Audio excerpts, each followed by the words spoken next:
Hello viewers, কেমন আছেন সবাই? নতুন আরো একটি ভিডিওতে সবাইকে স্বাগত জানাই। আর আজকের এই ভিডিওর মাধ্যমে আমি আপনাদেরকে জানাবো শেরপুর জেলা সম্পর্কে। শেরপুর জেলার ইতিহাস, নামকরণ এবং সেই সাথে জানা অজানা সকল তথ্যের পাশাপাশি থাকবে শেরপুর জেলার কিছু দর্শনীয় ও ঐতিহাসিক স্থানের নামসমূহ। সো আপনিও যদি শেরপুর জেলা সম্পর্কে জানতে চান, আজকের এই ভিডিওটি অবশ্যই আপনার জন্য। Let's play the video.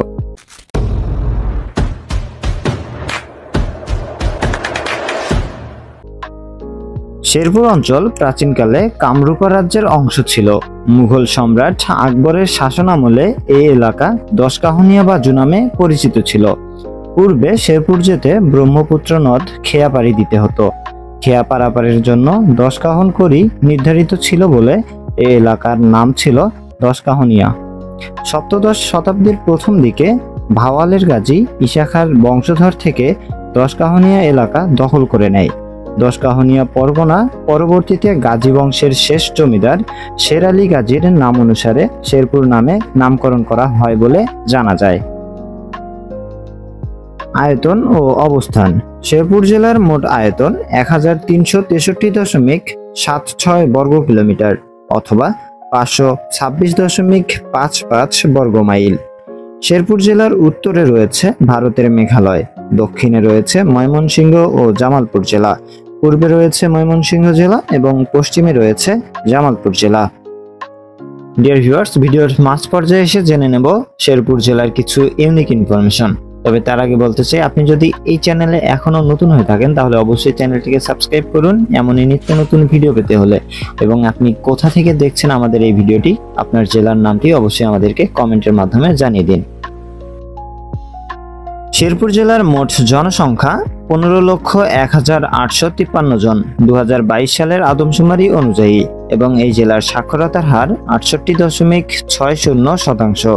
Sherpur জেলার পোস্ট কোড 2100 এবং জেলা কোড 35। শেরপুর জেলা ময়মনসিংহ বিভাগের অন্তর্ভুক্ত। শেরপুর জেলার বার্ষিক গড় তাপমাত্রা সর্বনিম্ন 12 ডিগ্রি সেলসিয়াস এবং সর্বোচ্চ 33.3 ডিগ্রি সেলসিয়াস। শেরপুর জেলায় বিভিন্ন প্রকার ক্ষুদ্র নৃগোষ্ঠী বসবাস করে। তাদের মধ্যে উল্লেখযোগ্য কিছু হলো গারো, হাজং, কোচ, ডালু, বানাই এবং রাজবংশী।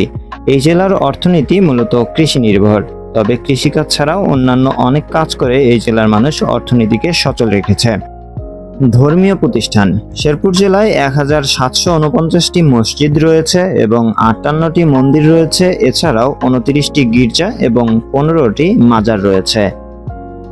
ডিয়ার ভিউয়ার্স, ভিডিও শেষ পর্যায়ে এসে চলুন জেনে নেওয়া যাক শেরপুর জেলার কিছু ঐতিহাসিক ও দর্শনীয় স্থান সম্পর্কে।